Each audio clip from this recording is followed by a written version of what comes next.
All right, and it looks like our racers are off. Oh, hang on. Let's see. Just making sure. Yep. Okay, there we go. There our racers go.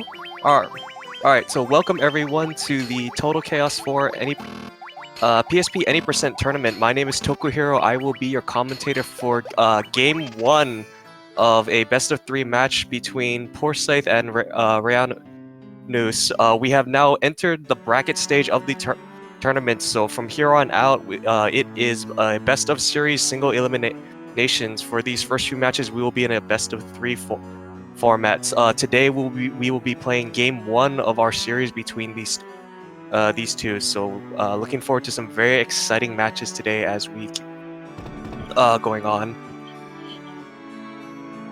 All right, so early on, one of the first things our runners did was they went into Cornelia and bought themselves a hammer, and they used that hammer to glitch themselves the knight's armor into their party's inventory. This is a unique PSP glitch known as the equipment glitch, which allows us to create and duplicate items into our inventory that we don't necessarily have. If you miss it the first time, don't worry, we're going to have another instance of it very, very shortly as our runners make their way up to Cornelia Castle here. Both of our runners having not great encounter luck in this early portion of the game.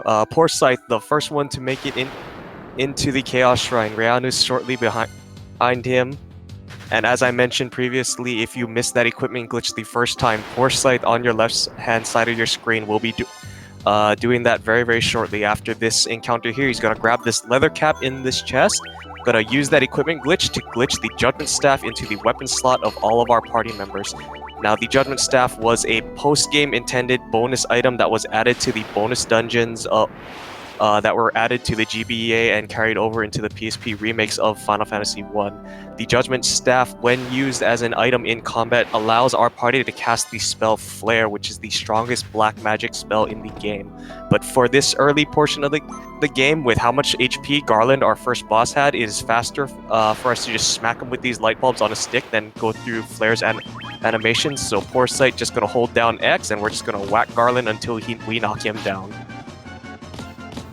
And as you can see, with those Knight's Armors equipped, we don't really have to worry about taking damage from this early game here. So this PSP version of the Any Percent run is very, very fast because of this equipment glitch. Garland down on Poorscythe, Raeanus not very far behind.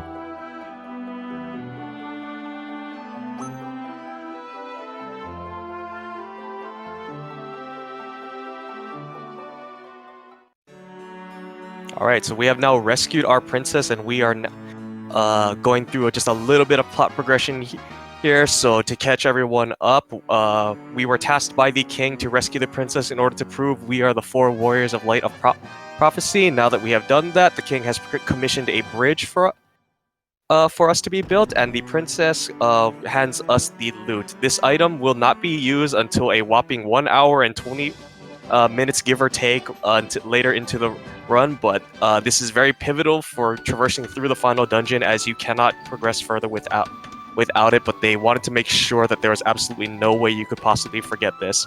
Here we have a little bit of an unskippable cutscene where these guards are magically going to build a bridge in record time. Some of these cutscenes we can skip, some of them we can't, but don't worry, we will be able to skip some of these later on as we go.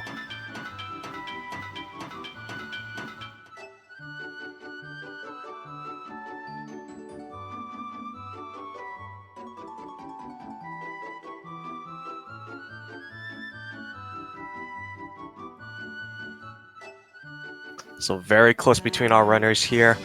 Gonna make our way out of Cornelia into up and around to this bridge, and we're gonna have our first instance of a skippable cutscene. So Poorscythe is now at the bridge.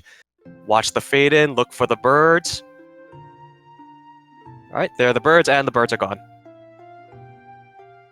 All right, so now that we have crossed the bridge, random encounters will be a significant factor into lead changes between our runners here. If you thought that early game shenanigans was bad before, it's about to really matter from here on out at this point in the run. Total Chaos is not the name of a randomizer. This is a vanilla unrandomized PSP any percent tournament. What Total Chaos refers to is just the complete RNG that this game throws at our runners and what everyone is subject to over the course of the run. There's no way that we can manipulate encounters as we would be able to in, let's say, for the NES version, for example. We just have to roll with whatever the game throws at us, and we and adapt as we go along the way. So both of our runners very, very neck and neck here. Let's see, we're more or less tied into Provoca, but Poorscythe got the very rude encounter one step outside the door, so Raeanus is the first one into Provoca. Both of our runners now, I believe, will be ducking into this item shop really quickly, going to sell an extra knight's armor that they created and buy the supply items they need for the rest of the run. So this is a routing decision because as it is right now, Provoca is under siege by the pirates under the pirate captain BK. After we beat BK, the NPCs come out of hiding, which can potentially block their paths. So by going to shop early, you don't risk the NPCs blocking you and wasting a few seconds there. We're going to use that Judgment Staff now on these pirate fight, cast that Flare spell, and just wipe them all out in one attack. And with that, we have beaten BK's pirates now, and he's going to asking for forgiveness. He hands us the keys to his ship.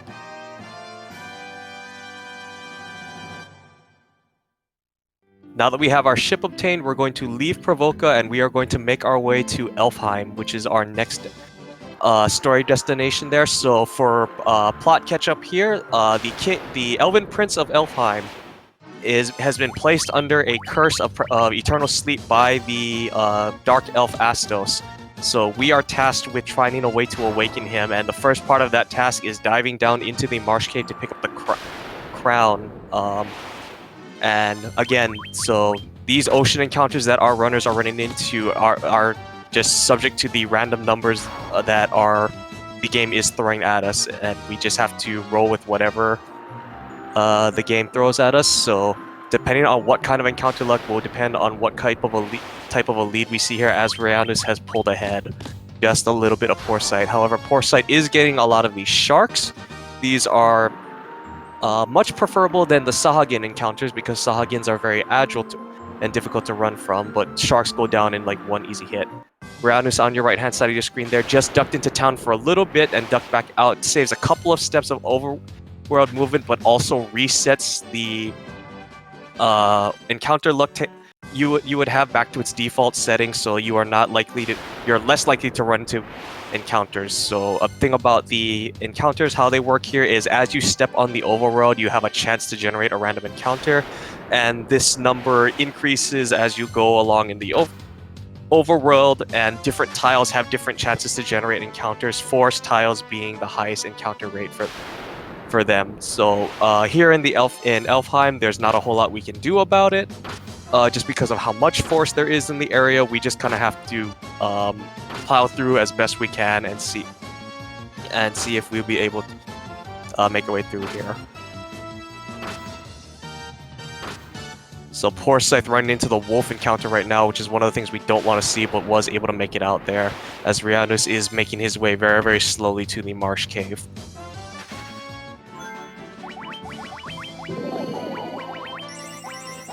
So Ray now the first one into the marsh cave. Marsh cave is a lower encounter rate compared to other cave dungeons in the game here, so it's not uncommon to see a godlike zero encounter marsh cave in both of our trips here. So Ray getting very good luck so far, and then running into the one encounter there. So rip the god marsh cave encounter. Luck. That crawl there can paralyze our characters, but hopefully we'll be able to run without too much trouble. These early encounters aren't terribly difficult to run from unless they're wolves or gargoyles. So Ray now has made it to the crown chest, and the crown chest is guarded by what's known as a trap tile. So a trap tile is designed to be so that when you step on it, you are instantly get an encounter, and that encounter for us on this trap tile is Pisca Demons. Ray got 4 Piscademons here, which is actually very, very good for his party composition because both of our runners are running the Black Mage versions of the Lust Dagger route. So with this route, we want to funnel EXP into our Black Mage to ensure that he can hit level 8 prior to leaving Elfheim for the second time, because we want to be able to buy Fyra and Thundara. So with that Judgment Staff, the amount of Piscademons we don't run into does not matter here. Ray able to easily take them out with that Judgment Staff and get the crown here, as our runners high-five each other on the way out of the Marsh Cave. Let's see what Poorscythe also getting 3 Piscademons, not quite as good as 4, but that's still plenty of EXP for the Black Mage there, even if no one goes down.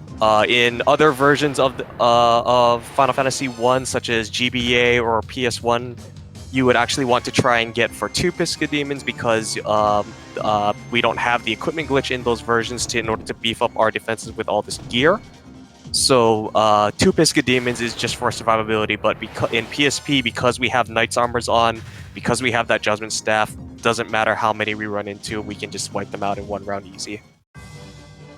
So Ray now out of the Marsh Cave, going to make his way up to the Northwest Castle here on the continent. We're going to turn in this crown to this king who just spends all of his time in a, rundown, ruined castle. Nothing totally suspicious about that at all.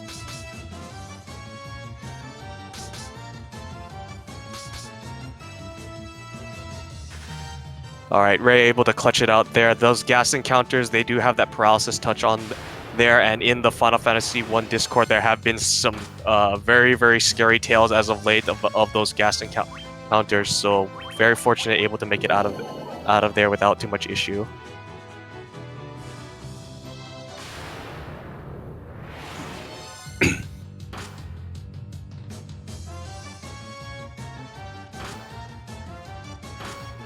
So this wolf encounter will allow Poorscythe to make up some ground here, depending on how long it takes Ray to run from the encounter.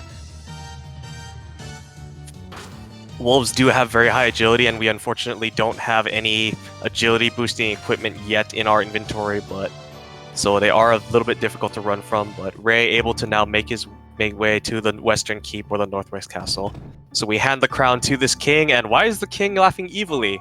Oh no, it turns out that the king was Astos after all, and so now Astos is going to attempt to destroy us in order to take the crown for himself.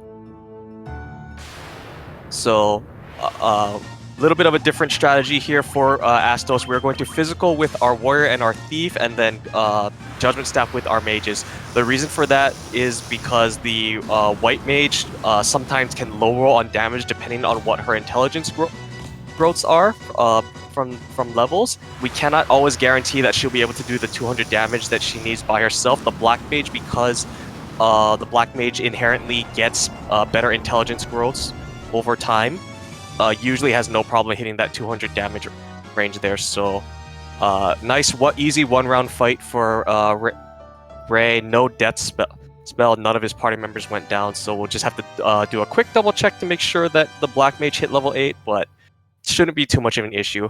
Also, no death for Poorscythe as well, so they dodged Astos' most dangerous spell, death. It's not much of an issue here. Ray looks like he's just going to push on through and not check the levels until after he gets to the marsh, back to Elfland. Although both of our runners here are very, very experienced runners of this route, so it could very well be that they just know inherently that they are at the levels they need to be.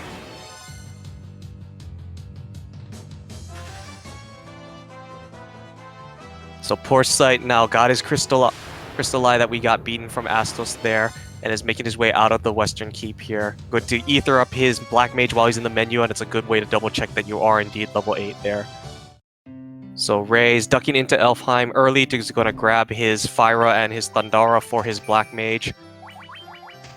And that will allow us to clear out some of the more problematic packs of enemies that we might run into here, such as the Thundara for the sea encounters. Also taking a quick detour here to purchase some gold needles. Now this is a safety item that is used particularly in this race setting because we want to ensure that our run can finish. Coming up in the Earth Cave, which is our next major dungeon, we can run into cockatrices, which have stone touch and they can petrify our party members. Without these gold needles, we don't have any way of curing that status ailment. So in order to ensure that our run doesn't die, we want to make sure we have those gold needles on hand to cure that status. So Ray, few minutes, just a couple minutes ahead of Poorscythe right now, but don't count Poorscythe out yet. Total Chaos lives up to its name in this tournament, and lead changes happen all the time. Particularly in the Earth Cave coming up here, we can see a lot of lead changes just based around what type of encounter luck our runners get.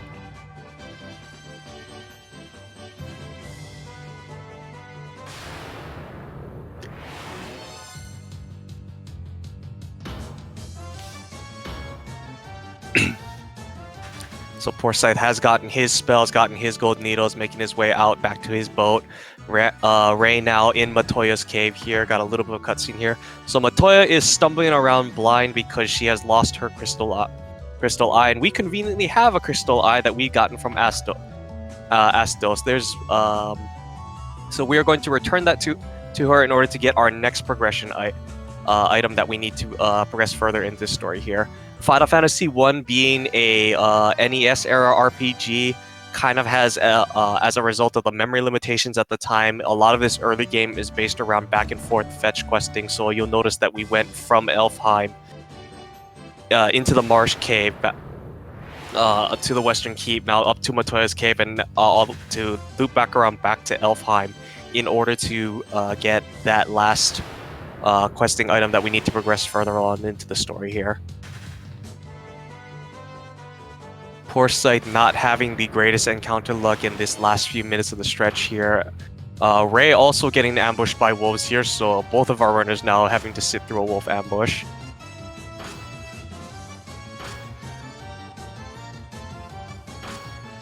But nothing too terrible as of yet. Again, we're not in any real threat of dying because we have those Knight's Armors on. We're mostly just losing time to these bad encounters.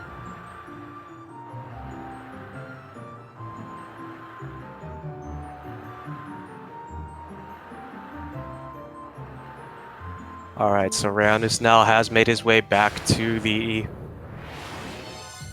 Elfheim continent now. Will make his way into Elfheim Castle.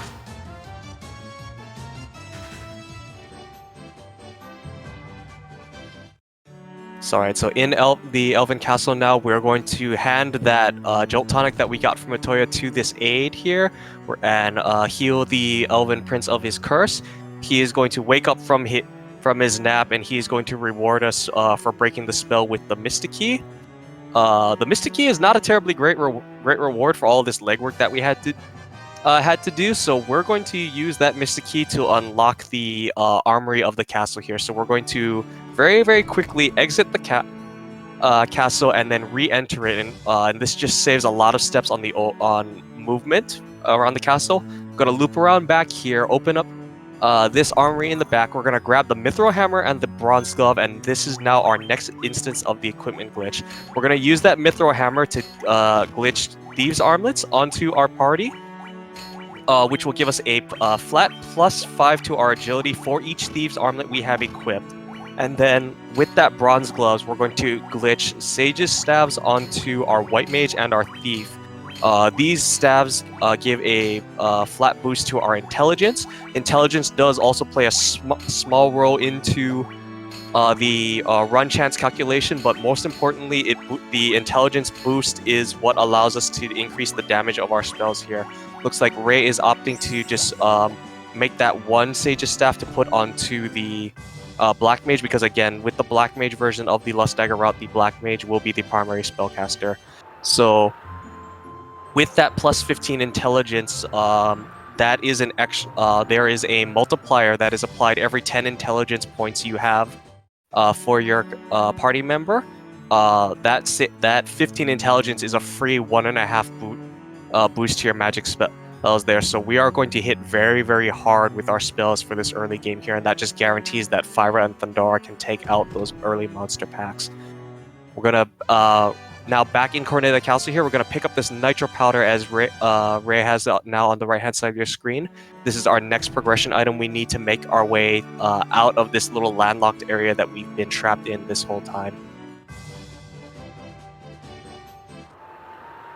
Poorscythe doing his equipment glitching as well.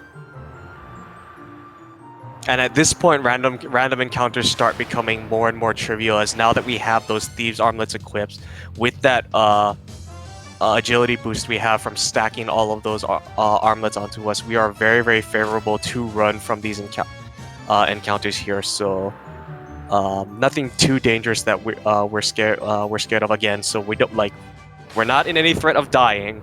We're mostly just losing time from not being able to run here.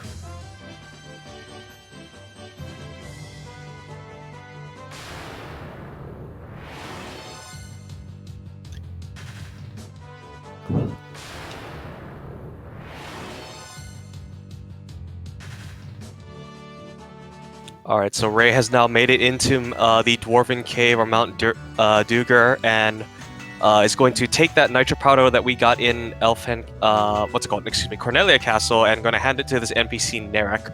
So Narek wants to open up a canal to allow free movement between Cornelia, that's little little landlocked area that we've been trapped in this whole time, and the rest of the outer world. And he thinks the best idea to do that is, while we're in this little underground cave, is to completely blow up all the ground underneath it and open up the canal.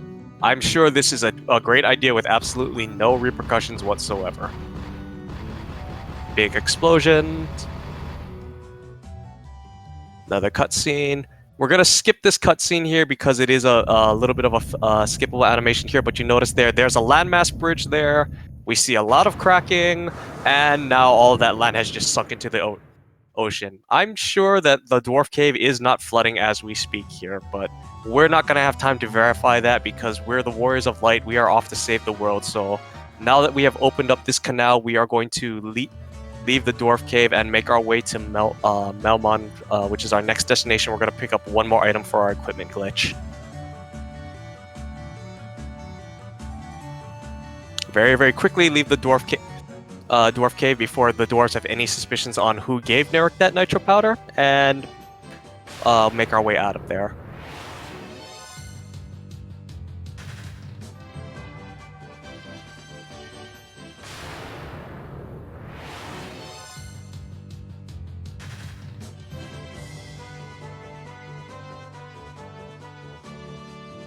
Alright, so now that we are back on our boat, again, we're going to sail to Melmond, and Melmond, in a casual playthrough, and particularly in the NES version, is a little bit of a dangerous place because, for plot reasons, it does not have a clinic and it does not have an item shop. But here in the PSP version, it is the most important town because it sells the steel gloves, and the steel gloves allow us to glitch the strongest physical weapon into our inventory. So with that steel glove, we're going to glitch the barbarian sword onto our thief and onto our warrior. The barbarian sword is a 125 base attack weapon, which also gives you a flat plus 15 to your strength stat. So you hit things very, very hard with a barbarian sword, and it is literally the weapons that our warrior and our thief will be running with for the rest of the game. Barbarian swords on our party literally require no replacement, and actually an older version of the any percent route, aptly named the Barbarian Sword route, just put barbarian swords onto every single one of our party members, and we just use that to mow through our enemies with the judgment staff accompanying it. So Raeanus now in the Earth Cave, and this is where we can potentially see some opportunities for Poorscythe to catch up, as well as some opportunities for some lead changes here.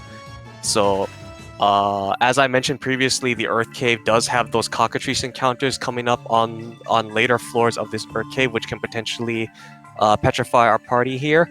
But there's also a few other bad encounters here, and it looks like Poorscythe, despite being a little bit behind, is going to take this opportunity to do a 15 puzzle attempt. So for this 15 puzzle, what he's attempting to do is get the second place prize on this 15 puzzle. So right now he's trying to solve this what's it called? As long as he's faster than a minute, but a little bit slower than 30 seconds, which is why he's waiting. The second place prize has a 1 in 6 chance of getting an item known as the emergency exit, which he actually got. So this is very good RNG for him. The emergency exit is a one-time consumable item, which when used, casts the spell exit, which will instantly take you out of the dungeon. So this will buy Poorscythe about 2 minutes of catch-up time from not having to backtrack. So as you'll see, right, if you shift back to Ray's screen on the right-hand side of your screen, now he's at the vampire, which is our mini boss of this earth cave. After we beat this vampire, we have to backtrack all the way out because for plot reasons we can't traverse further down into the cave here. So that barbarian sword just cuts through that vampire like it's nothing, and we get ourselves a star ruby. And now that we have that, now that we have beaten the vampire and we have that star ruby again, so we have to backtrack all the way out here. Raeanus has to go through all 3 of these previous floors in reverse in order to make his way out. Poorscythe, because he got that emergency exit from the 15 puzzle, will actually be able to save about 2 minutes here, and able to close out the gap here because he won't have to do this backtrack, and thus he'll dodge all of these encounter chances that Ray is currently experiencing, having to backtrack through the Earth Cave here. This is part of the reason why some of our runners do attempt to go for that emergency exit, even though it is only a 1 in 6 chance of getting that item for a minimum 30-second commitment. If you get it, it saves, it nets you that 2-minute time save ideally. So, but again, it is only a 1 in 6 chance, so that's why some of our runners opt to not get it here. Both of our runners now high-fiving each other as they both run into an encounter, passing by each other. And Poorscythe made his way to Earth Cave B3.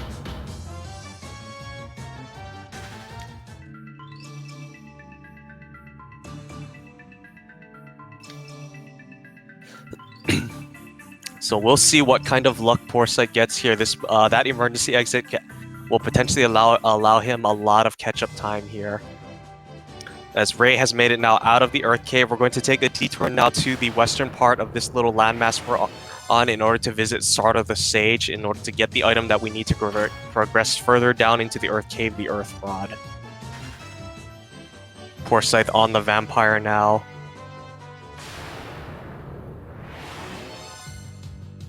We introduced the vampire to the barbarian sword once again. And that is one dead vampire.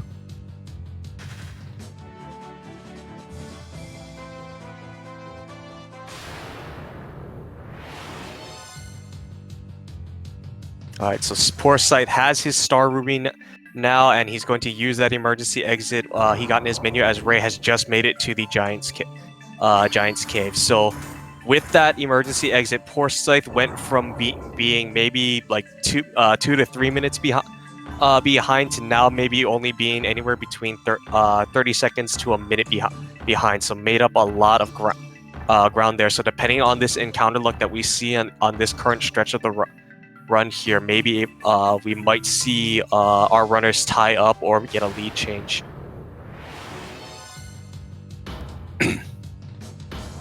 This is why for the Total Chaos reigns for PSP Any Present, it is not over until Chaos is dead. A lot of strange things can happen over the course of this hour-and-a-half run.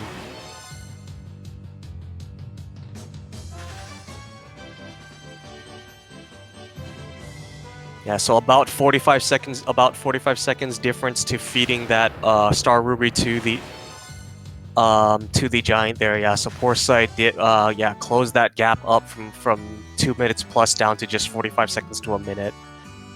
So Ray now in Sarda's cave, make our way around here, talk to Sarda the Sage, and get ourselves the Earth Rod, which will allow us to progress further down into that Earth Cave.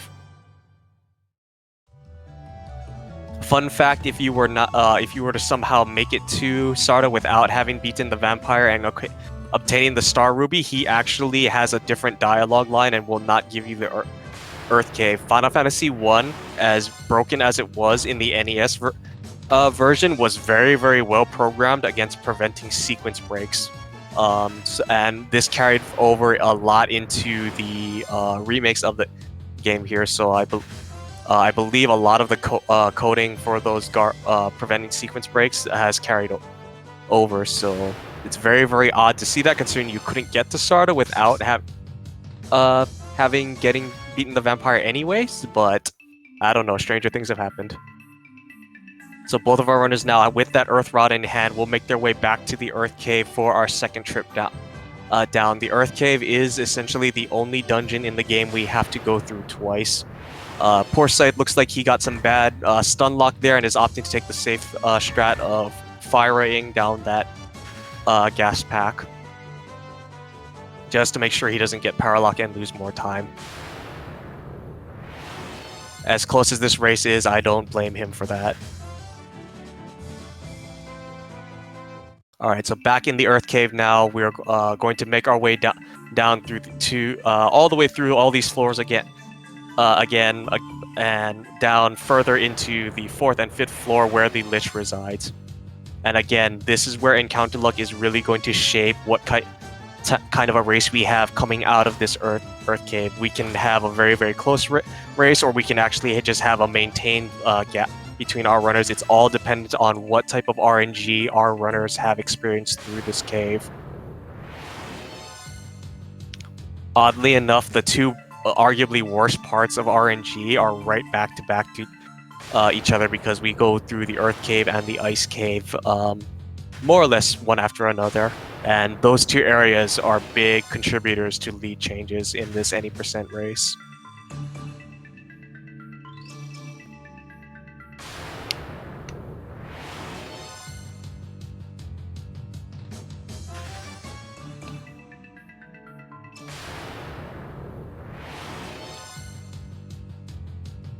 So Poorscythe maybe less than a quarter of a floor behind Ray here, so be able to close that gap up.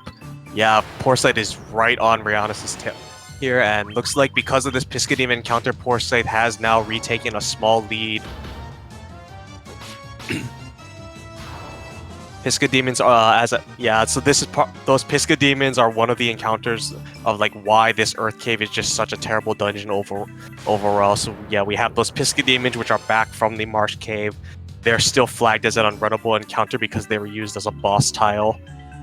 We have those cockatrices which I mentioned, which can petrify us. There's a lot of undead enemies here. Both of our runners seen both the two different types of undead enemies you can run into. They can all paralysis touch you, which can potentially stun lock your party. The rates aren't nearly as bad as the Ghasts and the Whites because they only attack once per round there, but as you can see, in this one floor alone, because of encounter luck, we went from, you know, Ray being in the lead to Poorscythe catching up and taking a small lead to now Ray's back in the lead as Poorscythe has to deal with this cockatrice pack, and he's going to have to stop now to cure that stone status ailment from his warrior before he can progress further down into the Earth Cave. So that allows Ray to gain a little bit of a small lead going into the 4th floor of the Earth Cave and going up into Lich. So the Lich fight will probably be where we see some safety saves out of our runners, as Lich, even with all of this agility gear we have equipped, does have a chance of outspeeding us, and he does have a preference to cast spells. And if he decides to cast a spell, his first spell in his spell list is Blizzara. And with our current party HP, even if we full heal, the only ones that have any potential chance of surviving that, I believe, for our party members on both sides, is the warrior. And we need as many of our party members up as possible here. Between the warrior and the thief, it's favorable for the Lich to go down as long as we hit that damage roll of 1200 HP. So Ray now starting his Lich fight, Poorscythe taking his safety save and is right behind him.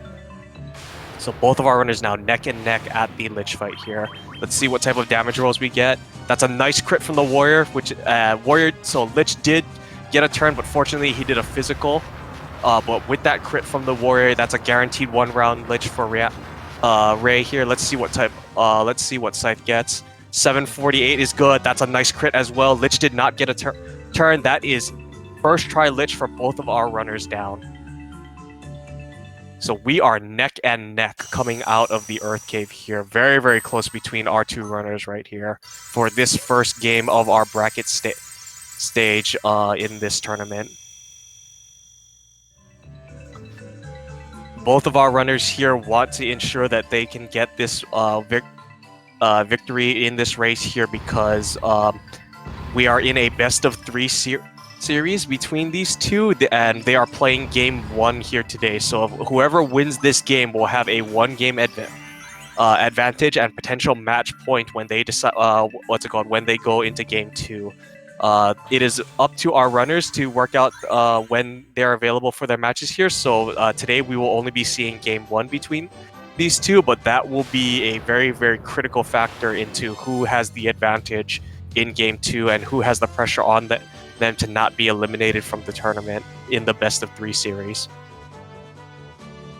So Poorscythe getting some bad encounter luck here coming out of the Earth Cave. This will allow Ray to take a little bit of a small lead here as he makes his way back to the boat. We're going to sail onto Crescent Lake now, which is our next destination in the overworld, to get the canoe, which will allow us to traverse the overworld.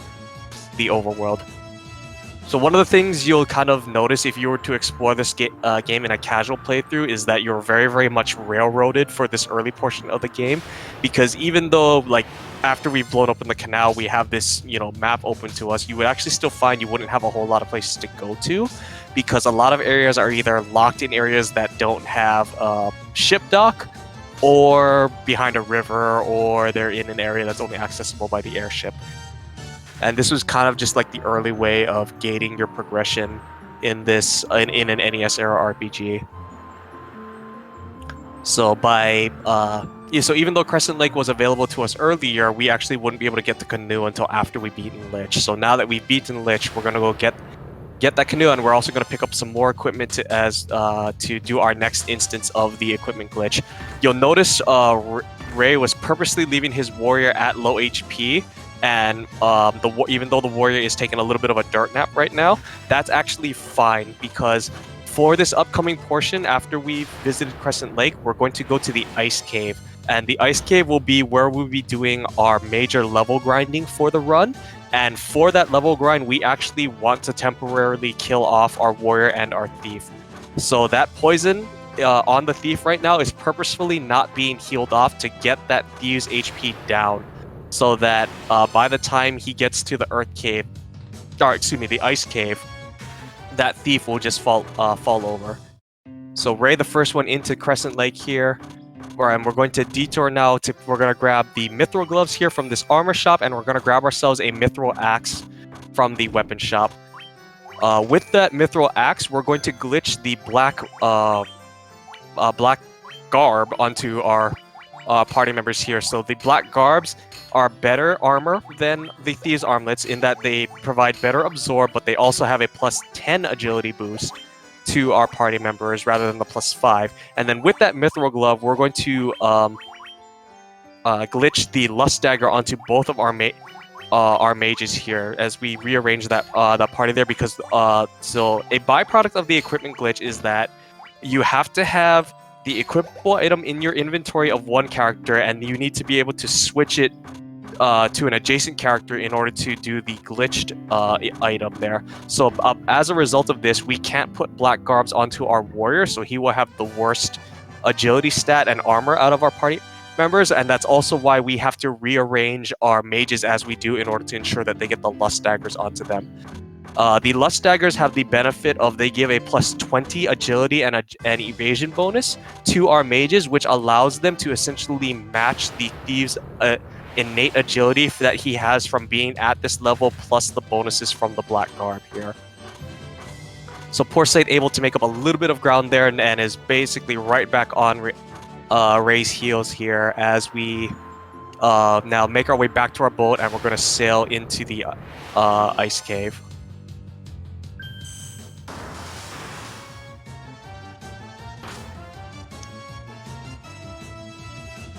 Alright, so that thief is down because of the poison takeover, but that is fine. It'll be a little bit risky for Ray, only having 2 party members up in the Ice Cave, but he'll be able to save a little bit of time once we get to to our level grind at the eye, because then he'll be able to just go straight into the eye grind. Poorscythe is set up fairly well to get the eye grind started. Both of his warrior and his thief are at low HPs there, so not too much of an issue there. He just has that little bit of extra safety by having more people up in order to run.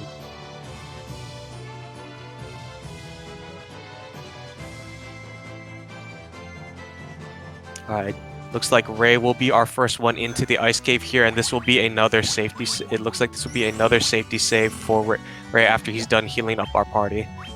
So the ice, if the earth cave was bad, the ice cave is just as bad, if not worse, because Pisca demons and cockatrices and all those undead encounters are back in larger packs, and they brought their friends with them here, which just makes the encounters even worse. So you notice these cockatrices have mummies with them. The mummies inflict the sleep status on you, which makes it so that people can't dodge.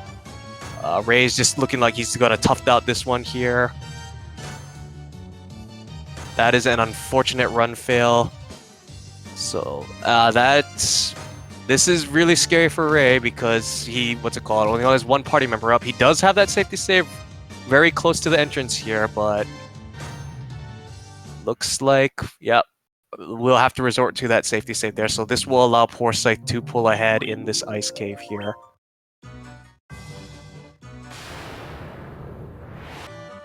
Alright. So Poorscythe now making his way further down into the ice cave. Had a little bit of a scary encounter here. Mind flayers are another dangerous encounter that you can run into here. These specters are basically just bigger wraiths, which are really scary. There's really only about 2 encounters out of the, I don't know, 8 or 9 in the ice cave that won't outright kill you, just by the product of they don't have either a very, very high damaging spell or a huge status element to them, but a vast majority of things in the ice cave just want to kill you and kill you outright. This is not a nice dungeon whatsoever. Poorscythe getting a little bit of bad run luck here, was able to clutch it out on that second run, taking that safety save so he doesn't have to go through all 3 of those floors again. Took a little bit of damage on those ice tiles there. That's a nice backup to have. If your warrior and your thief are too high HP, you can just run back and forth on those tiles a little bit, get them down there, because we want to ensure that our party will die to a single Thundara from the eye, which is going to be our enemy that we're going to do our level grind on. So Poorscythe now only about a floor away from that. Just got to go through a couple more doors and fall down one more pit. Poorscythe getting the rare white dragon encounter, and this is why the white dragons are scary, is because that ice storm right there is an AoE attack that will do a heavy amount of damage to our party. And with how low Poorscythe kept his party because he was not healing, that would have instantly wiped the party. So he just, once he saw that ice storm, just insta reset there. So that allowed Ray to make up the ground that he lost from his reset earlier, and now both of our runners have essentially tied back up. So Ray having to sit through an ambush, but Poorscythe also getting an unrunnable encounter on his side there. So RNG not being favorable to either of our runners right now, but keeping this race even.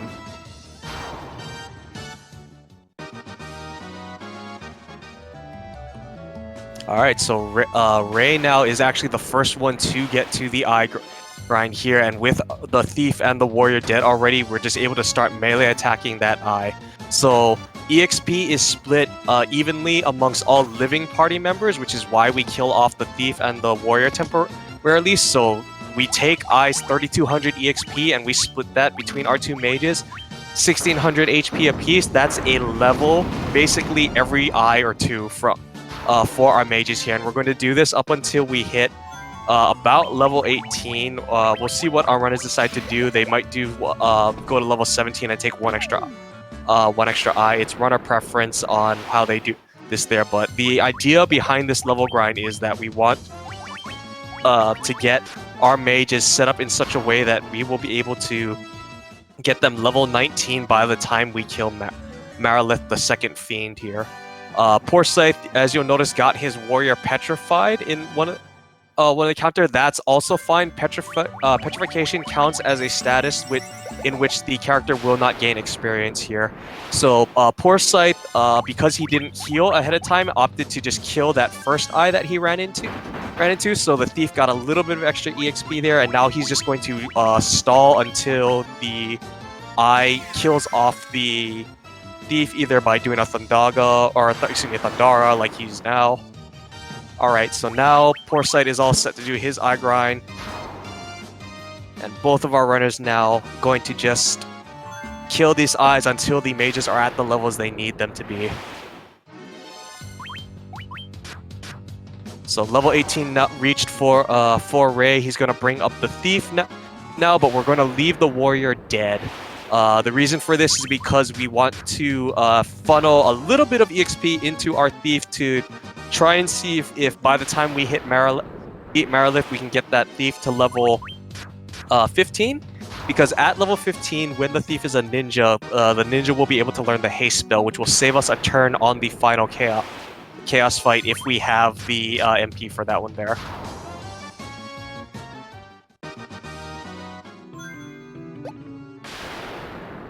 So both of our runners, still fairly close with one another. As Ray will make his way out of the ice cave. Poorscythe now, I believe, has level 17 on his mages. Gonna take maybe one more battle here, and then we'll probably, make his way out. Okay, it looks like he will be going to try to push that level 18.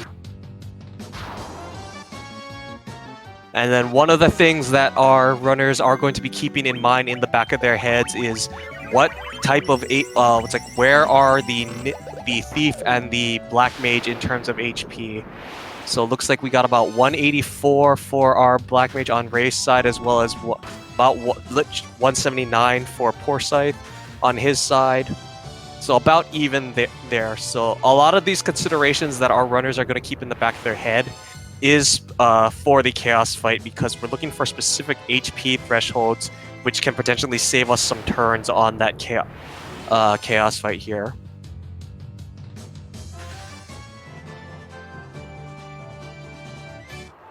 Alright, so Ray has made it back to his boat now. While we were in the ice cave doing our level grind, one of the things we picked up was the Leva Stone. That Leva Stone is what allows us to access our Earthship, which will then give us free reign over where we can go in this overworld.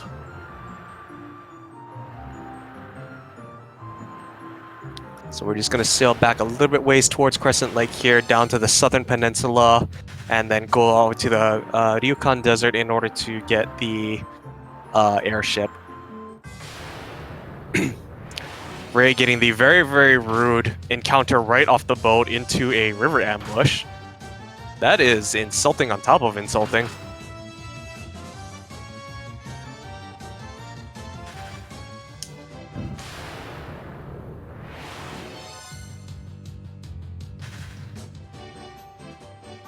These encounters are doing their best to try and, slow our runners down, I will say that. So we got a little bit of a short cutscene here as we access the airship. This little sprite part where we put the Leva Stone down is not skippable, but the airship coming out of the desert is. And with by being able to skip that cutscene, we actually cut this segment down from about a minute and a half down to about maybe like 10-15 seconds. It's that slow of a cutscene for with the airship rising out. All right, so with that airship in hand now, we're going to make our way over to the Citadel of Trials in order to complete our class change quest. So we will be class changing in this run here. And you may be wondering, why are we parking our airship way out here in the forest? Unfortunately, the airship has to land on a plain grass tile, and that is the closest tile to the Citadel that we can land that airship on. We can't land it in the desert. We can't land it on a marsh square. We can't land it in the forest. If we were able to, we would want to land ideally right next to our destination, but unfortunately we just have to land it there and then traverse our way over here. Ray looks like he's getting some bad encounter luck on the ground here, so it's allowed Poorscythe to make up his gap and catch back up, as well as get a little bit of ahead here, but as I say that, getting more and more encounters here. So very, very back and forth race is very good to see. Keeping it nice and even. And Poorscythe, the first one to make it into the Citadel of Trials. So talk to this NPC here in order to activate the teleporters and start the class change quest here. So this teleporter maze is designed casually to kind of turn you around and make it difficult to traverse through here. But if you ever want to go through this here easily, just remember, always take the bottommost teleporter if you're given the option between multiple teleporters, and that will easily get you through this area. So got one more teleporter here that we have to go through. Poorscythe run into an unrunnable Minotaur zombie encounter. So that'll be good for some EXP, but it will lose him some time from having to deal with it.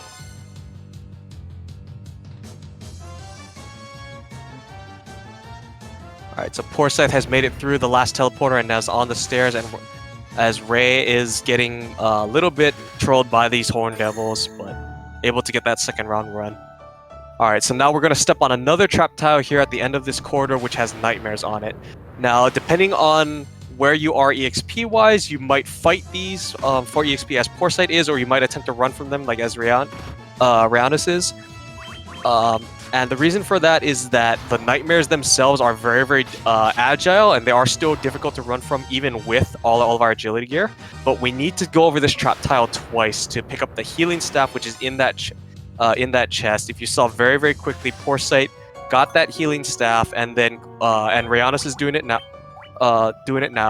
He's glitching the Lordly Robes onto his Black Mage with that healing staff. This is in order to boost the intelligence of the Mage by 15. The Lordly Robes give that 15, and you notice he'll put it in the armor slot there. So kind of a subtle thing that our runners have been doing this whole time is whenever they've been doing this equipment glitch, is that they haven't been glitching items into the shield slot. The reason for this is that the shield slot has a chance of calling up a animation which will block a enemy attack and count that as a miss. If the item in the shield slot, however, does not have that animation, it hard locks the game because the game doesn't know what to do. So the fortunate part is that the Lordly Robes is one of those items that is safe for putting in the shield slot there. But we have to be very, very conscious about what we put there because we have that potential to hard lock. So we pick up the rat tail from that chest. We just gotta beat this dragon zombie trap tile, and then we'll make our way out of the Citadel and back into the overworld.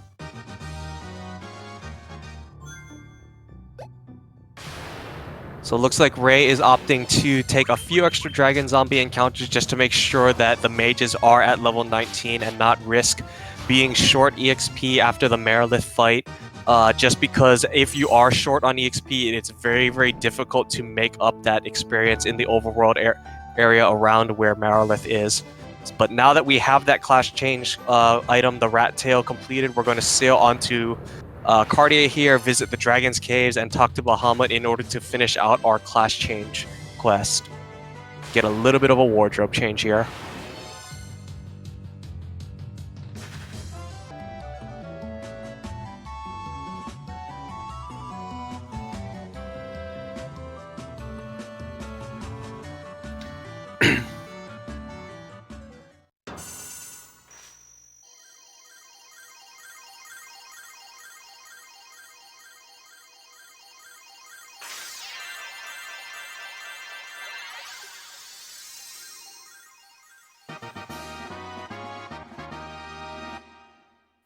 Alright, class change get. We'll make our way out of here, and we're going to do just a little bit of shopping before we make our way to the volcano as our runners high-five each other down this needlessly long corridor. And for those of you just joining us, welcome in. This is our PSP Any% tournament of Final Fantasy 1 Total Chaos, as reference to just the fact that this game is random and there's not a whole lot we can do about it. Alright, so at this caravan here, Poorscythe has bought a Bottled Fairy, which is a quest progression item, and some Giant's Tonics here. Those Giant's Tonics are just used for the Chaos fight here. We don't need them anywhere else in the game. We'll get everything we need over the course of the run here, but we just picked those up now so we don't have to detour back to them. With that Bottled Fairy we picked up in the caravan, we're going to stop by the town of Gaia here. And we're going to release that Bottled Fairy, and then we're going to get another quest progression item, the Oxio. And then that was what will allow us to access the Sea Shrine, which will be our third dungeon that we visit in the game. It's a little bit of a long detour just to do one thing here, but it's something we have to do, otherwise we wouldn't be able to progress further otherwise. Ray, unfortunately, getting the unrunnable Hellhound Ogre Mage encounter in the overworld. So we'll lose a little bit of time to that there. It's very, very common in this game, because you're so used to just running from things instantly, that before you confirm whether or not the fight is unrunnable, sometimes you just instinctively try to run from it, and you just it's unfortunate when it happens. But it's just nothing. It's nothing too terrible as far as a risk of dying, but it just wastes the time there. Alright, so now we are in the volcano on Poorscythe's screen on your left-hand side here, and the volcano is a very, very trivial dungeon for the speed run. What you'll notice here, as Poorscythe is taking very, very specific steps in this volcano, although he's having some very bad encounter luck while doing it, he's going to be stepping on as many lava tiles as possible. The reason for this is because the lava tiles do not have any chance whatsoever of generating an encounter. So by stepping on as many lava tiles as possible, in exchange for losing 1 HP on our party members, we're able to just beeline through this dungeon and get down to Marilith as quickly as possible. Now, the risk that's associated with this is that because we're constantly taking 1 damage as we're stepping here, if we happen to get ambushed by a bad encounter, we can potentially party wipe here. But that the encounter rate in the volcano is relatively low compared to the number of steps we're taking in here. So it's not anything that's usually too risky to worry about here, but for a race setting, I don't blame Poorscythe for stopping to heal there, just to avoid that risk, just because of how infrequently saves are in this game here. I think the last time both of our runners have saved were back in the Ice Cave, and so that is not something that you'd want to have to redo all over again. That would be, in this setting, with how close this race has been overall, I think that would be most certainly a game over for this first game of the bracket stage. So we have now made it to the fifth floor of the volcano. We're gonna talk to bring up back our warrior egg finally, heal up our party, and now we're gonna fight our second fiend, Marilith, the Fiend of Fire.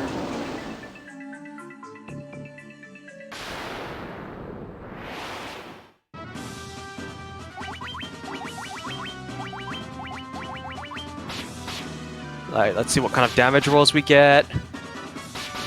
That's just under Marilith's 1400 HP. She was in single-digit tells for those damage rolls there. Little unfortunate to see, but nothing too dangerous. She did decide to physical rather than casting Pyro, which is about the worst thing she could do. But with that, we have our 2 fiends down, and we'll be able to make our way out from here.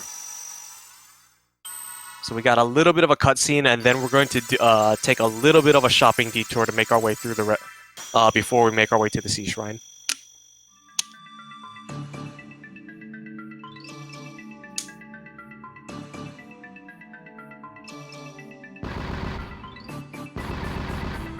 Ray has made his way to the 5th floor.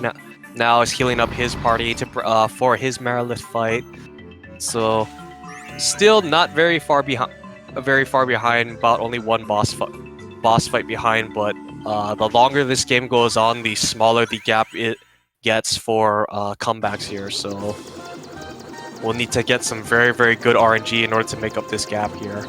Alright, so Poorscythe now that we've beaten the Marilith in the volcano, we're going to detour to Elfheim to grab some black magic. So we're going to grab haste for our black Black Mage as well as Blizzara, and it looks like Poorscythe's ninja was able to hit the level threshold to learn haste, so that can potentially save a turn on the final Chaos fight. So the only thing that Poorscythe has to worry about now is that the ninja needs to hit his MP levels in order to get 15 MP to, by the time we get to Chaos. It's fairly easy to get that depending on what type of encounter luck's there, but we have had a few incidents where just short of MP. Stopping by Melmon here to also pick up Healara and Teleport. So these were level 5 magics, and this is what we needed our party to be level 19 for because our White Mage and Black Mage can't learn those without being at least level 19. Now that we've done all of our shopping, we're going to make our way to Onrock in order to get to the Sea Shrine, and this will basically be our magic set for the rest of the game here, and we'll be getting the last few items we need for the equipment glitch. So we're almost in go mode for this final portion of the run here.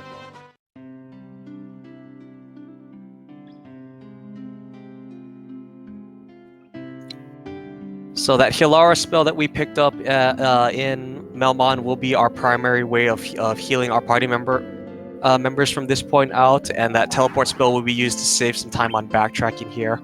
Talk to the spooky ghost mermaid, talk to the barrow, beat the menu boss, and make our way down into the Sea Shrine.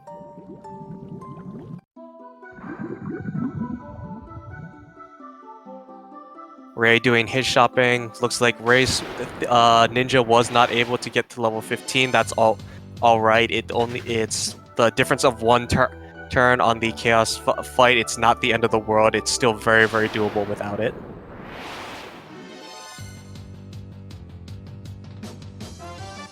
Alright, so now in the Sea Shrine, we're going to make our way up a few floors in order to get one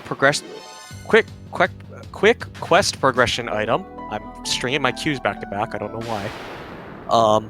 In order so that we can access the 4th dungeon we need later in the game. It's part of a fetch quest we need to access the last dungeon. And a lot of what this Sea Shrine will come down to basically will be what type of encounter luck we see here. So Poorscythe is having to fight this Sagan Prince Chief encounter, which is unrunnable. It's one of 3 unrunnable encounters in the Sea Shrine. Taking a moment to ether up his mages again. These water elementals are the second of the unrunnable encounters, and unintuitively, the water elementals are weak to ice, not thunder magic, which so that's part of the reason why we had to pick up that Blizzara is to deal with them, but also the nightmares as well. So on this 5th floor, Poorscythe doesn't have to worry too much about encounters. This is a safe non-hostile floor, but we just have to take this long trip around to the back of the Mermaid's floor and grab the Rosetta Stone here. And then with the Rosetta Stone in hand, this will be the first instance of where that teleport spell comes in handy. So we're going to use teleport. We're going to save ourselves basically a minute backtracking from that mermaid floor. And then this is a relatively recent development that some of our runners opt to do. So what Poorscythe is doing here is he's going to take a little bit of a detour on this 4th floor to pick to the left side of this map here to pick up this light axe that's in this chest here.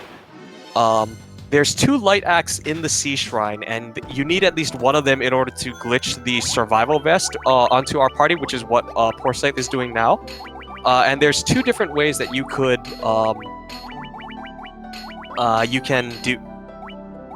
do this. You could either grab it on the 4th floor, which is what Poorscythe is doing, or you can do pick it up on the 2nd floor, which is the more traditional strat that more of our runners are accustomed to. The benefit of picking it up on this 4th floor is that it's a fewer number of steps to get to it, and it's not guarded by a trap tile. The downside of it, though, is that the 4th floor does have a slightly higher encounter rate compared to the second floor. So it's a little bit risk versus reward, but optimally is the faster of the 2 options with good RNG.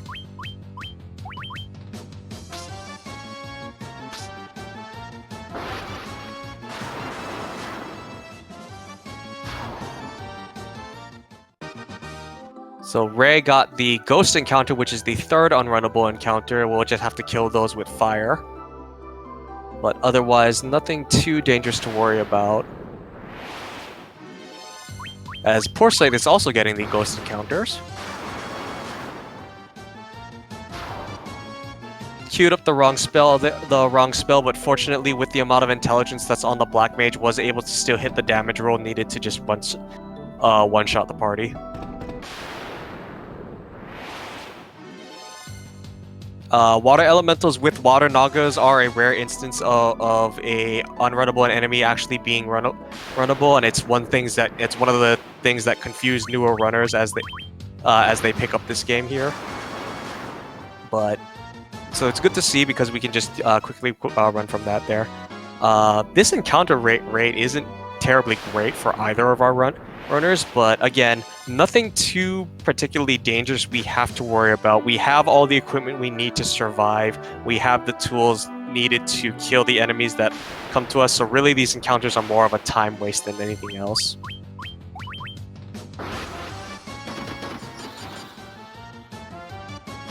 But those encounters will be what allows, gaps to close and leads to change.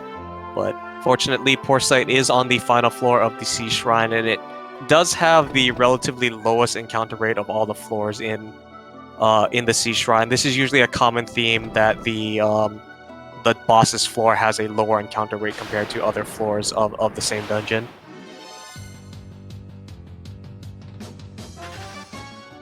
Alright, so Poorscythe has made his way to Kraken, the dapper octopus that he is. Kraken in a glitchless speedrun is very, very dangerous because of his physical attacks. Being an octopus, he does 8 hits per round, but because of the equipment glitch and we have stacked so much armor into our inventory, Kraken's strongest asset becomes his weakest, and he does maybe like 4 points of damage to us. So with that Barbarian Sword, we're just very, very easily able to turn him into calamari for dinner and take him out in 1 round. So that was a nice, quick Kraken boss, nothing too dangerous, as we now have 3 fiends down for Poorscythe.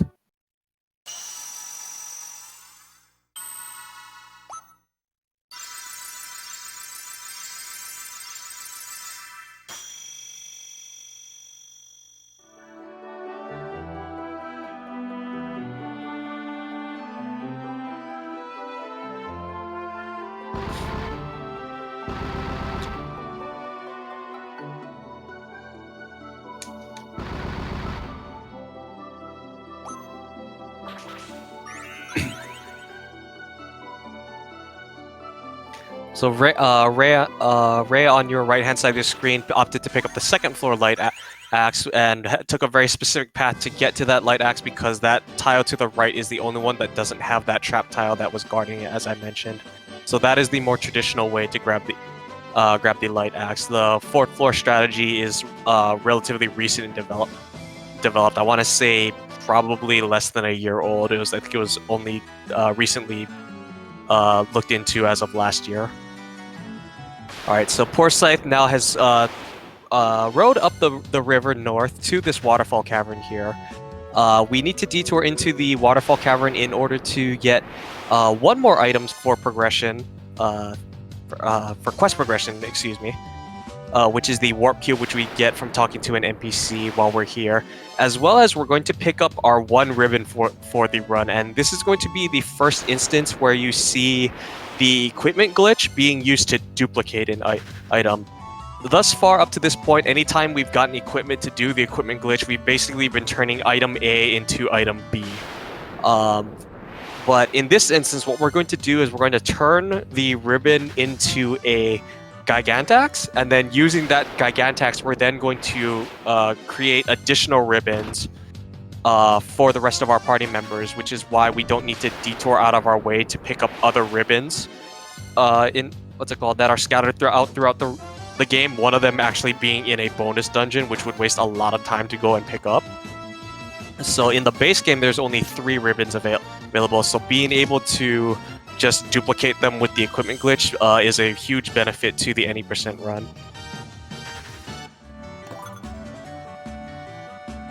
Robot being a little bit uncooperative by walking away as Poorscythe's trying to talk to him.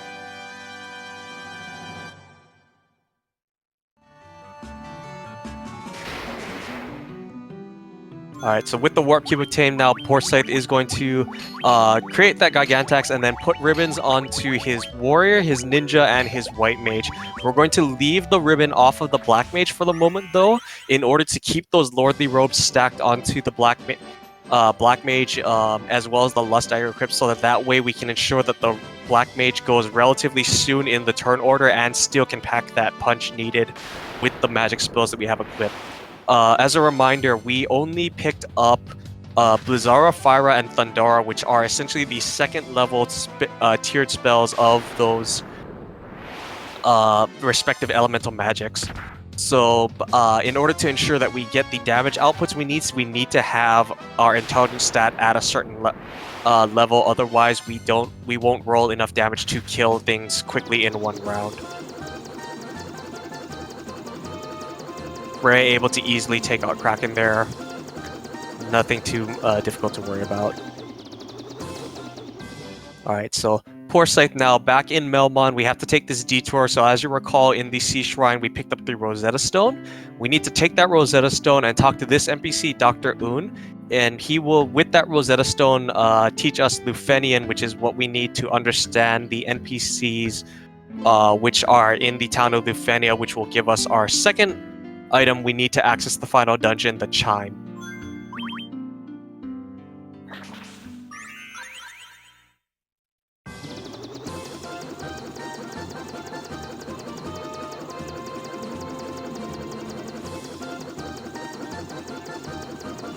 So we need to make our way up north on this peninsula here, and once again that same issue we had when we went to the Silver Ordeals. The airship has to land on a plain grass tile.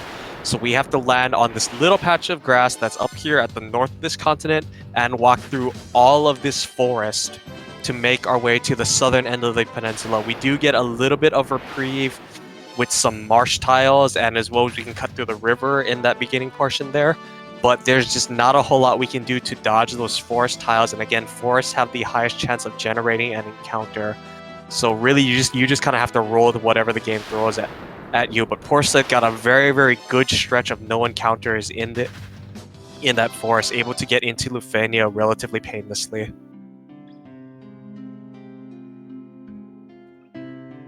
Alright, the NPC cooperated, so nothing too much there. So talk to this NPC and get ourselves the Chime.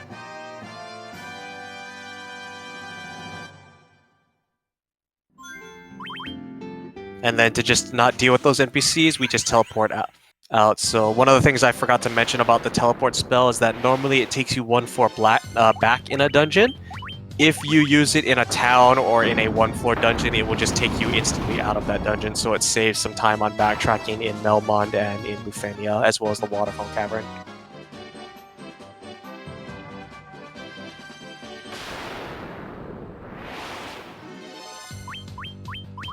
Poorscythe getting the shorter end of the stick as far as encounters are concerned on his way back from Lufenia, making his way back up to the airship to access Mirage Tower and the Flying Fortress. But again, nothing too dangerous. The worst part of this, at least this mid-game, is over. Like, we don't really have anything to worry about up until we access the Chaos Shrine, which will be the Great Equalizer. So Ray got a good Warp Cube robot spot, being right next to the trap tile, so he'll just have to take 2 steps to get that ribbon, and then he'll be able to do his equipment glitch and get out.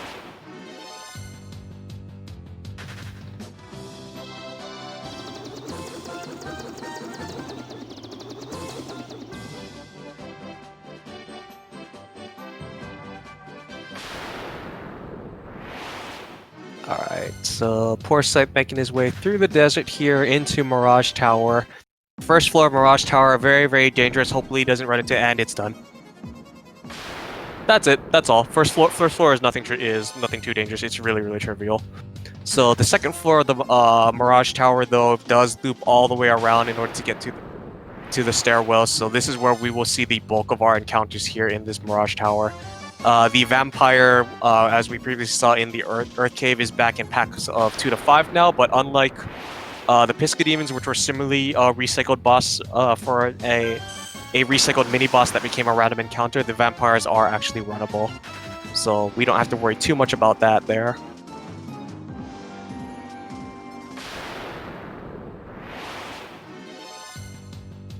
Ambushed by chimeras is not the worst thing. It just mostly wastes time because of that blaze skill. We have to just sit through that animation there. Most of our party does have ribbons on, which cuts that damage in half. As the chimeras proceed to triple blaze and waste the absolute maximum amount of time. So Poorscythe will need to stop a little bit there to heal up the party.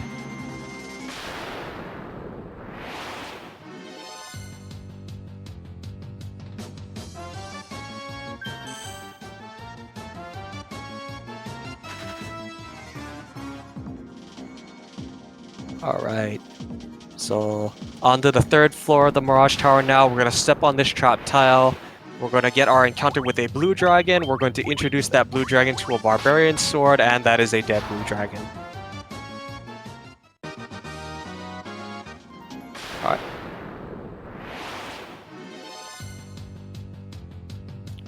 And with the blue dragon defeated and the warp cube in hand, we're able to step onto the special tile, which will allow us to access the flying fortress.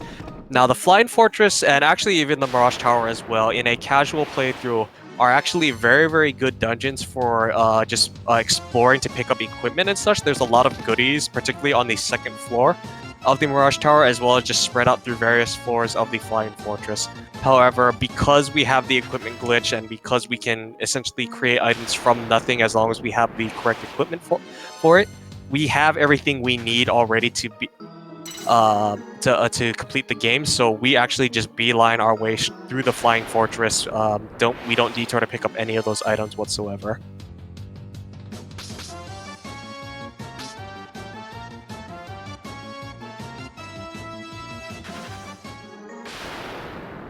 Poorscythe getting a little bit trolled by these encounters as he's trying to make his way through. But again, nothing too terribly dangerous.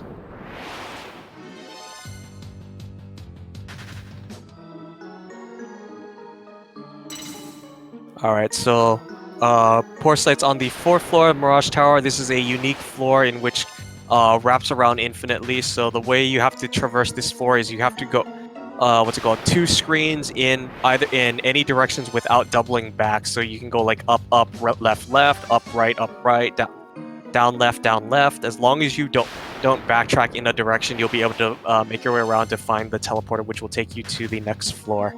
Now, on this 5th floor, this is famously the Bridge of Destiny, so Poorscythe is going to take his time to heal up his party members, as well as take a quick safety save, because on this Bridge of Destiny, there is a 1 in 64 chance of running into the super boss enemy Warmech, or super boss-esque enemy.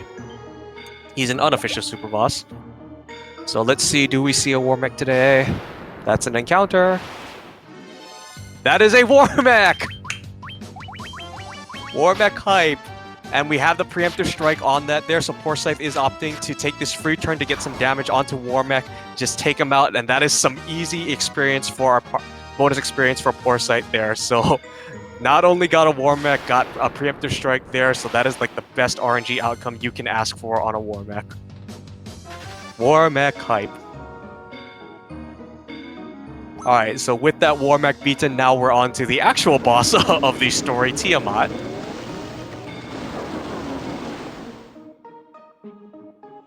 So Tiamat is kind of dangerous, mostly for our Black Mage, because she's has a preference to do a lot of AoE skill attacks there, but with the Barbarian Sword, this is usually an easy 2-round fight. Looks like Tiamat decided to go physical, so dodge the worst of the encounters there. The Black Mage does have a risk of dying to Tiamat spells and skills, but that didn't become an issue this one here. And with that, Poorscythe has beaten all 4 of the fiends, and is all set to make his way to the Chaos Shrine in order to complete the main story and beat the final boss, Chaos.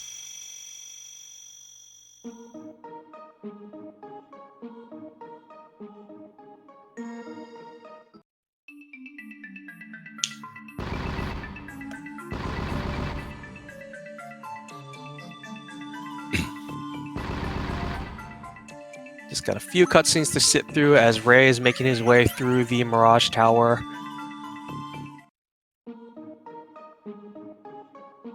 Again, the race isn't over until Chaos is dead, but the window of opportunity for a catch-up is closing fast.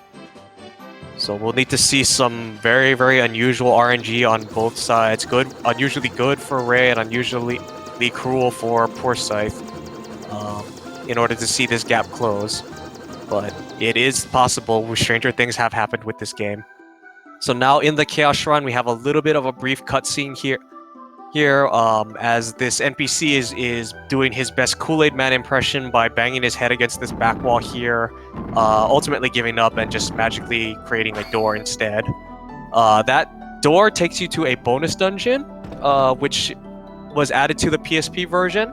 And if you haven't played Final Fantasy 1 before, you might be inclined to think that the final dungeon is back there. If you went back there, you would be very, very quickly in a world of pain because it is a super boss area.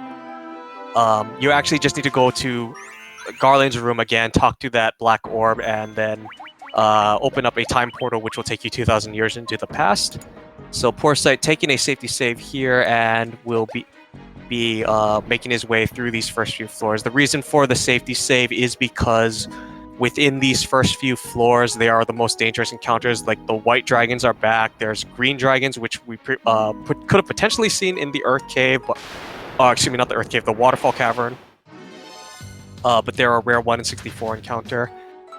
Getting fairly good encounter luck here, actually. Only having now his second encounter in the first few floors of the Chaos Shrine and not having any bad encounters or unrunnables. So this is the Death Eye, and that was a Death Eye. Alright, and now an hour and 20 minutes in, we finally used that loot that we previously got back at 3 minutes at the start of the game to open up this stone slab which guards further progress down into the Chaos Shrine. Ray has made his way to the Bridge of Destiny, taking a safety save here. Let's see, do we see double War Mech today? Question mark?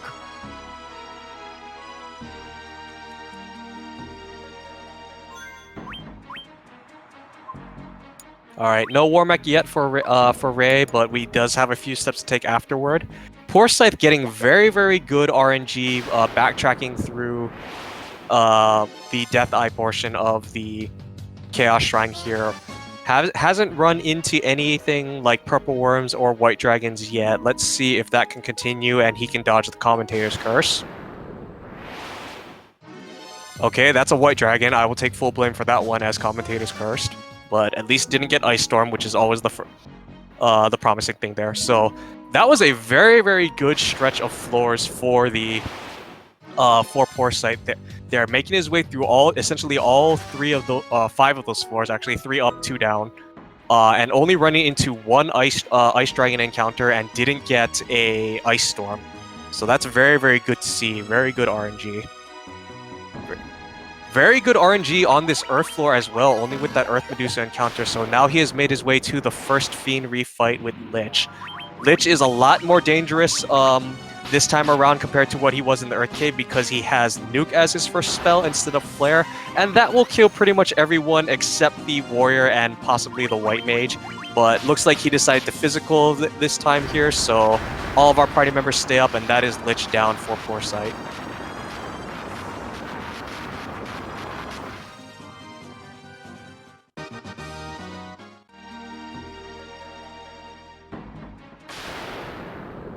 Question, is War Mech even dangerous in the PSP version? He can still be if you don't get a preemptive, because he basically ties your speed and actually can get a turn before your party goes, and you're not necessarily guaranteed to get the damage rolls in to KO him in one round. And as Trenton mentioned, yes, his Nuke spell can still wipe the party because it's non-elemental and we don't have any armor which would reduce the damage from it. So yeah.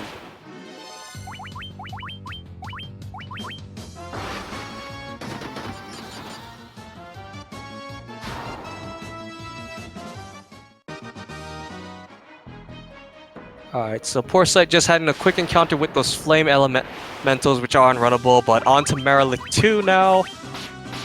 Again, not anything too trivial, just got to swing our barbarian swords until dead.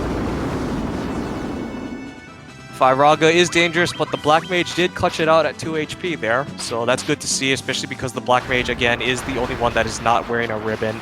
And a benefit of the ribbon, including guarding against those status elements, does cut elemental damage from fire, ice, and thunder magics in half. So Ray has now made it to the Chaos Shrine and will be making his dive down.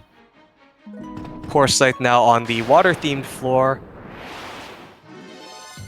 making his way to the Kraken refight.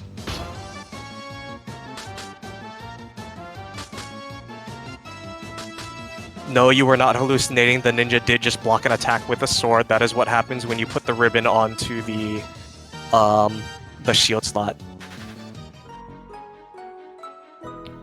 There are 4 ribbons in the PSP version, but one of them is in a bonus dungeon, so it would actually be a little bit of a pain to try and get that 4th ribbon to try and get it regardless. So how we got ribbons onto our party is that we got 1 ribbon in the waterfall cavern. We used the equipment glitch to turn it into a Gigantax, and then using the Gigantax that we create from nothing into our inventory, we then glitched that Gigantax into ribbons for the rest of our party members there.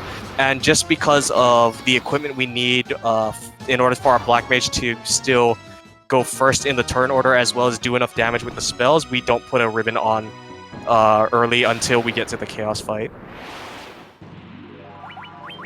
So Poorscythe now on the Kraken 2 refight. Again, Kraken, his most dangerous thing casually becomes the most trivial thing. His physical hits only did 8 damage there. The worst thing he'd do is cast Thundara, but he didn't do that this time. And that is even more calamari for our party.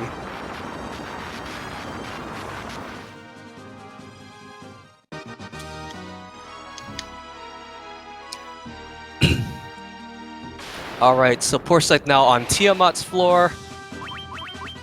This is the last scary fight for the Black Mage here. Going to haste with the Black Mage to get haste onto our ninja. So haste effect in Final Fantasy 1 doesn't increase your chance of going sooner in the turn order. What it does is it doubles the number of attacks you do for a round, and this essentially doubles your damage. So you'll notice the ninja is doing 14 hits with his attacks, whereas before without haste it was only about 7. And that is Tiamat down for Poorscythe.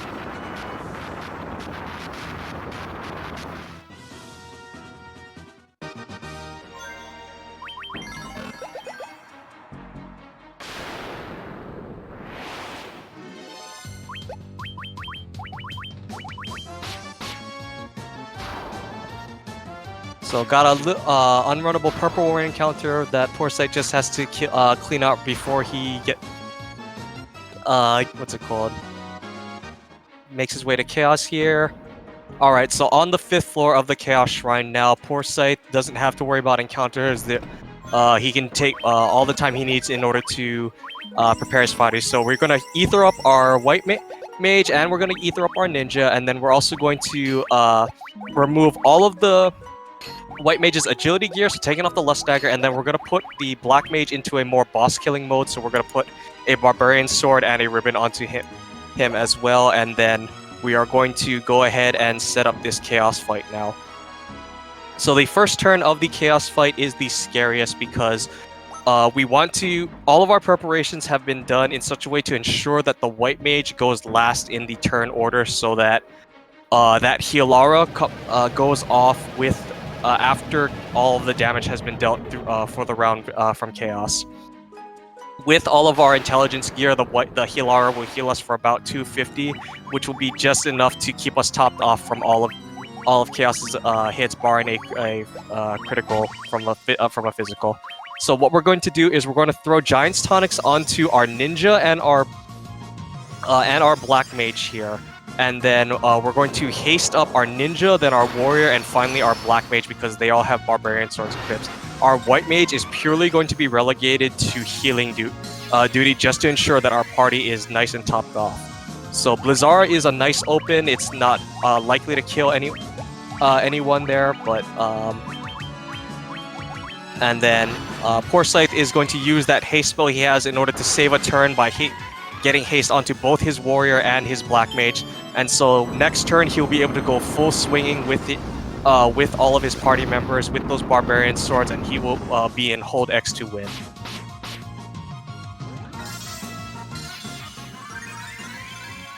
Ray got past the Lich fight and will be making his way further down into the Chaos Shrine here. But yeah, Poorscythe is all set up, and so now it's just hold X to win. Going to be doing between 4,000 and 5,000 damage per round to Chaos's 20,000 HP. So this is a very, very simple math 4 or 5 round fight. Once we're all set up, and then with our current HPs, we don't have to really worry about any high roll damage, because even Cyclone from the from Chaos won't kill us there. Although Chaos is doing his darndest to try and force Poorscythe to do a reset by punching the White Mage. Chaos's AI has recognized that the White Mage is the most important member of this party in this scenario. There's a Cyclone.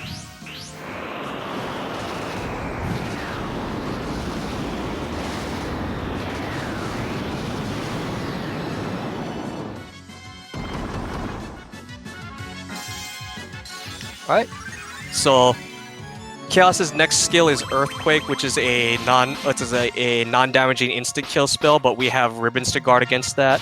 So the only thing Chaos can do at this point is slow row or a physical, and that's not going to kill any of our party members there.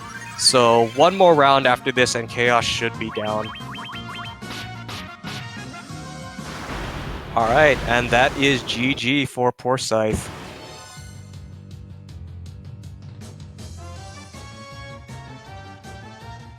Congratulations to him. That is Poorscythe taking game 1 of this best of 3 between him and Raeanus with an official SRL time of 1 hour 31 minutes and 9 seconds.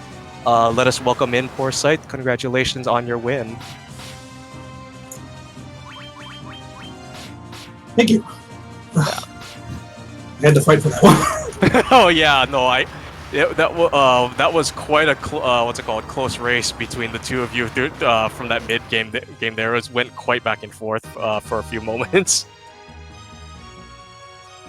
I was just getting so many ambushes in the early going. Very frustrating. Yeah, I can imagine. Yeah, that was very rough to see. If I'm commenting about how the lead has changed about 10 times in the last 5 minutes, it's probably because one or both runners are getting very, very bad encounter luck. I don't think that emergency exit would have made a difference in the end, but it really felt like it helped me catch up. It certainly did close the gap, yeah. That emergency exit did allow you to close about a 2-minute gap down to about a 45-second one. But then Ice Cave happened, so... Ice Cave was pretty good, except for the White Dragons, but I mean, I'm glad I saved before that. Yeah, that was very fortunate you had the save there, and then... But Ray additionally also had, like, a bad Ice Cave encounter in the beginning, so he actually was forced to reset as well. So Ice Cave overall was not fun. Alright, but looks like Ray has made it back past Tiamat now and will be on to the Chaos fight himself. Ironically, both you and he got a Purple Worm encounter right after Tiamat before getting there, so the game is just doing its best just to troll everybody. I was impressed at my ninja having 60 MP. Yeah, that was very impressive for the ninja to be that high. And I actually remembered to ether him for once. Yeah. I always forget to do that. Let's see how Ray does here. So Ray, correcting the White Mage's equipment there, had Survival Vest instead of Lordly Robes on all of the equipment there, so taking a quick moment to fix that as well as get the Sage's Staff on her.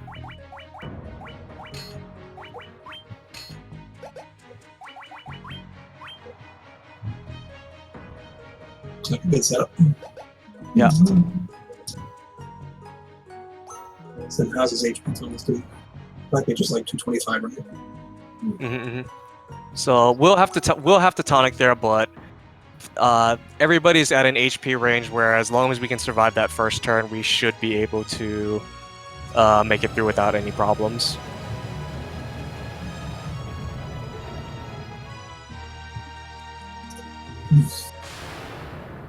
This will still be a very, very good run for a race setting. Yeah, I'm not gonna lie. I mean, I felt like he was on a solid PB pace for the good first half of this race. Yeah, it was a very, very or early lead. He pulled ahead. It was just kind of unfortunate that Earth Cave and Ice Cave decided to do what they do best and just troll everybody. Blizzaga for Chaos's first turn, so no threat of dying there. Got the Giant's tonics down. The Healara comes out, so got through the most dangerous part here. So just got to get those haste onto the Warrior and the Black Mage, and we'll be in Hodex to win from there.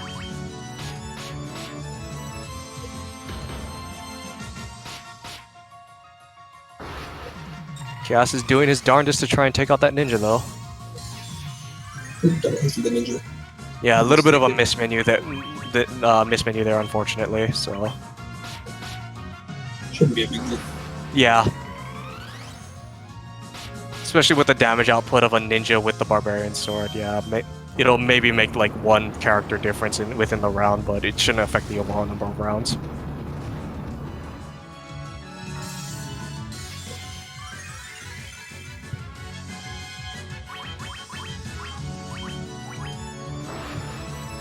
Alright, and with that, the ninja is now hasted up, so slow roll onto the warrior.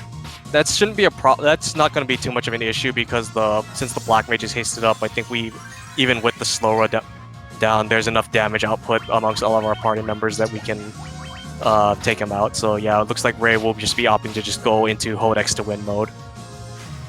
Although Chaos is going aggressive on the spells here, so Kiraja is definitely a concern now. That Thundaga is not something we want to see. He wants to see Kiraja even less. That'll heal Chaos for half of his max HP. That 999. 9999. One more 9. It's 4 9s.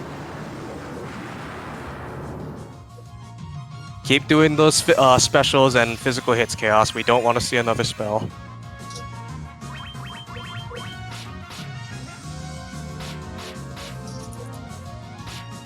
I've unfortunately lost track of his damage. Okay, but there we go. That is Chaos down for Raeanus. That is GG for both of our racers. Ray with an official SRL time of 1 hour, 37 minutes, 8 seconds. So very, very good. Well done from both of our runners here.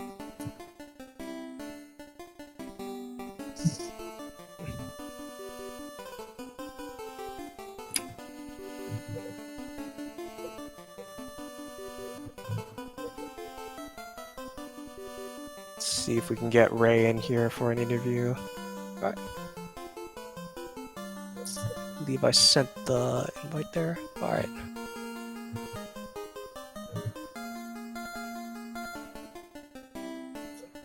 So while we're waiting to get Ray in here, I guess I mean, besides the parts we've already gone over, I mean, how do you feel about this run?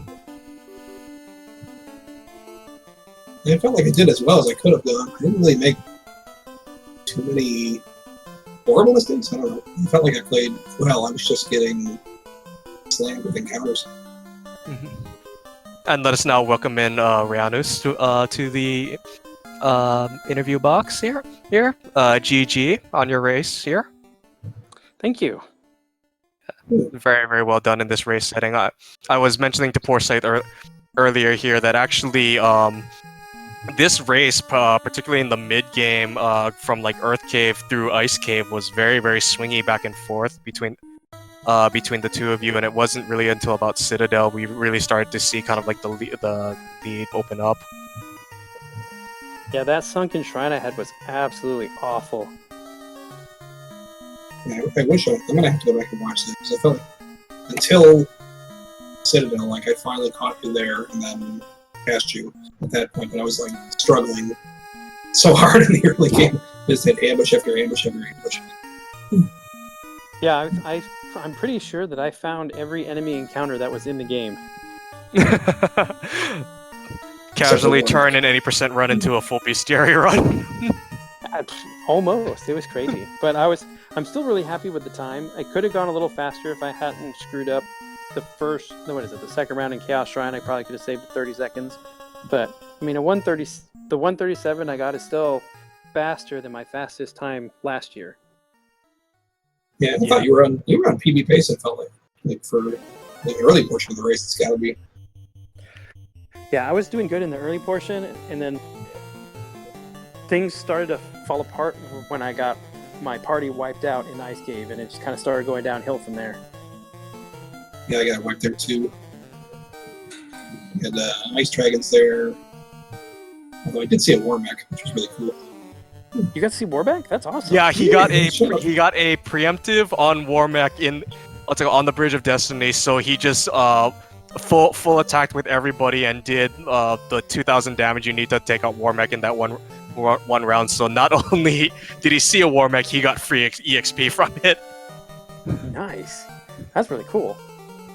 Yeah, it's always nice to see him make an appearance. Yeah, I just was so... I remember I was watching, I think it was Kibitha, and she ran into a Warmech, and my brother and I were watching, we started cheering, and then we watched Warmech completely wipe out her party. We're like, no! I was commentator for that one. I felt really bad for commentator's curse.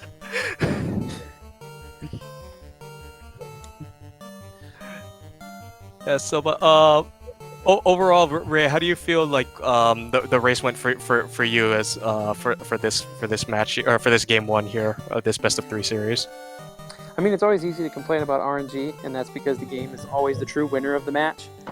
But I changed up I'm trying to introduce a couple things to make the run a little bit smoother for me. You know, like reminding myself to ether up before I get into Earth Cave and stuff like that. So all the things that I was trying to do this run, I got in, so that was good. So I'm just hoping to spend the next couple days before our next match just really working on glitching faster. I think menuing is where I could really save a lot of time.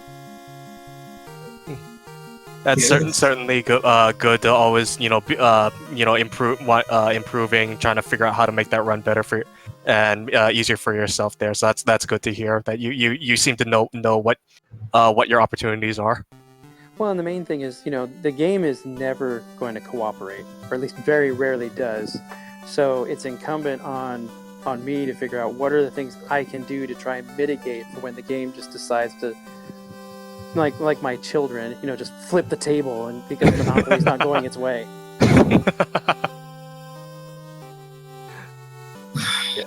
Yeah, but I guess otherwise, any final thoughts on the race between for either of you?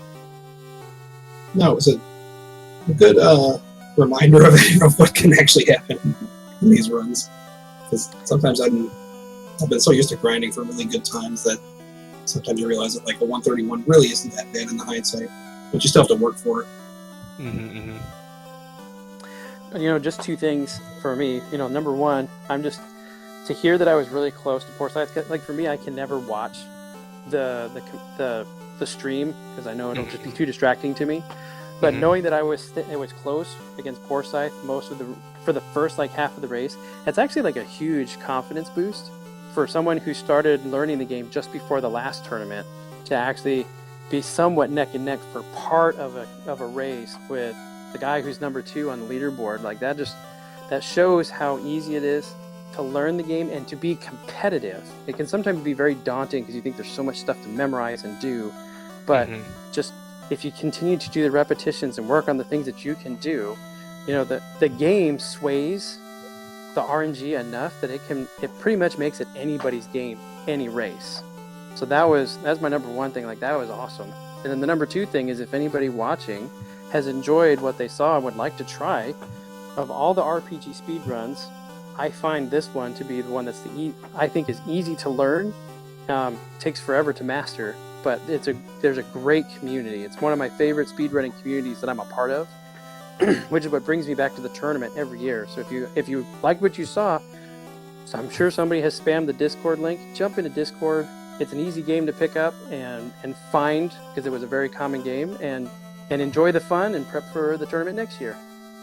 Yeah, most certainly, I wholeheartedly agree on that one there. And just to echo what he said there, yeah, if you have enjoyed what you see, have any interest in learning this game, yeah, the Final Fantasy 1 is probably one of the easiest RPG speedruns to pick up. So feel free to. Looks like we got some help there. Our Discord link is in the Twitch chat at the moment there. Feel free to come in if you have any interest on learn about this game. Come say hi to us. Feel free to ask questions. We're more than happy to help new runners. We're always happy to see new runners interested in learning this game and improving it there. And like this tournament is a great example of how like people they step away from this game, but they always come back every single year for this tournament. And there's a lot of great community involvement in it there. But I believe that's it for us. So as a reminder, we are currently in the bracket stage of the tournament now. This was game 1 of a best of 3 between Poorscythe and Ray here. So Poorscythe is currently up 1-0, but they still do have at least one more match to play between the two of them before either winner is determined for who moves on into the bracket there. So stick around, come talk to talk to us in the Discord if you wanted to figure out more about the tournament rules and brackets, see like what our upcoming matches are. We can help you out with that there. I don't believe we currently have any additional matches scheduled at the moment. Our runners do have to get those scheduled between themselves there, but in any sense though, I want to thank everyone for coming out, supporting the tournament, watching today's match today. I want to throw my shout outs to both Poorscythe and Raeanus for participating in this tournament, putting on a great match for us today here. I want to shout out Speed Gaming for hosting the restream. I appreciate all of their help there, everyone behind the scenes to help make all this run smoothly, and again, thank you for supporting this tournament. But I think that will be it for us today. So once again, thank you very much for watching, and I hope we all see you guys around for the next tournament match. And I hope everyone has a great rest of their day.